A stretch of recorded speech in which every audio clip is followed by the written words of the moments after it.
Once upon a midnight dreary, while I pondered weak and weary over many a quaint and curious volume of forgotten lore. While I nodded, nearly napping, suddenly there came a tapping, as of someone gently rapping at my chamber door. "'Tis some visitor," I muttered, tapping at my chamber door. Only this and nothing more.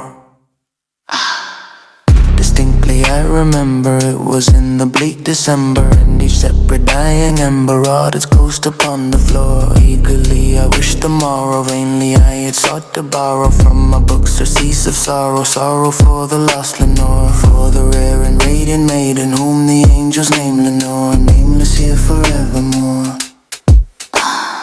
And the silken satin circling, rustling her each purple perkin, fill me with fantastic terrors never felt before. So then now to still the beating of my heart, I stood repeating, "'Tis some visitor, I'm trading entrance at my chamber door." Some visitor, I'm trading entrance at my chamber door. This it is, and nothing more. Presently my soul grew stronger, hesitating then no longer. "Sir," said I, "or madam, truly your forgiveness I implore." But the fact is I was napping, and so gently you came rapping, and so faintly you came tapping at my chamber door, that I scarce was sure I heard you. Here I opened wide the door, darkness there and nothing more. Deep into that darkness peering, long I stood there wondering, fearing, deep in dreaming dreams no mortals ever dared to dream before. But the silence was unbroken, and the stillness gave no token, and the only word that's spoken was the whispered word Lenore. A whispered and an echo murmured back the word Lenore, merely this and nothing more. Back into the chamber turning, all my soul within me burning. Soon again I heard a tap, and somewhat louder than before. "Surely," said I, "surely that is something at my window lattice. Let me see then what there at is in this mystery explore. Let my heart be still a moment in this mystery explore. 'Tis the wind and nothing more."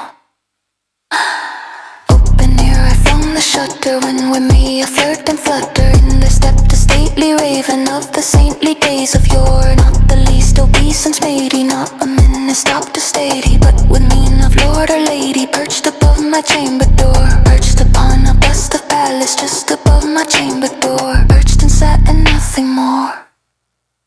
Then this ebony bird beguiling my sad fancy into smiling by the grave and stern decorum of the countenance it wore. "Though thy grist be shorn and shaven, thou," I said, "art sure no craven, ghastly, grim and ancient raven, wandering from the nightly shore. Tell me what thy lordly name is on the nice Plutonian shore." Quoth the raven, "Nevermore."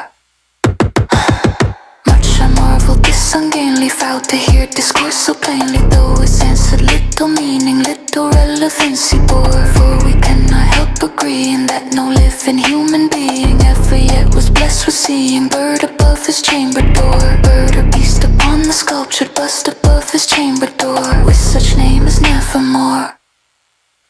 But the raven sitting lonely on the placid bust spoke only that one word, as if his soul in that one word he did outpour. Nothing further than he uttered, not a feather then he fluttered, till I scarcely more than muttered, "Other friends have flown before. On the morrow he will leave me, as my hopes have flown before." Then the bird said, "Nevermore." Startled at the stillness broken by reply so aptly spoken, doubtless said I, "What it utters is its only stock and store, caught from some unhappy master, whom unmerciful disaster followed fast and followed faster, till his songs one burden bore, till the dirges of his hope the melancholy burden bore, of never, nevermore." But the raven still beguiling all my fancy into smiling straight, I wheeled a cushioned seat in front of bird and bust and door. Then upon the velvet sinking I betook myself to linking fancy unto fancy, thinking what this ominous bird of yore, what this grim ungainly ghastly gaunt and ominous bird of yore meant in croaking "Nevermore."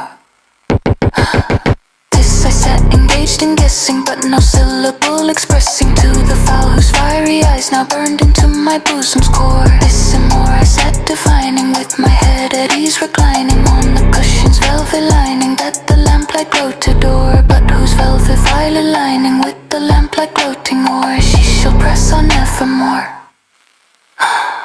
Then my air grew denser, perfume from an unseen censer, swung by seraphim whose footfalls tinkled on the tufted floor. Wretch, I cried that God had plenty, by these angels he had sent thee respect, respite, and nepenthe from thy memories of Lenore. Quaff, oh quaff, this kind nepenthe, and forbid this rose Lenore to the raven nevermore. Circle Pingu's evil blife was stood of Buddha Davo. Every damned is Sengo, other thing bestows being sure. Bris the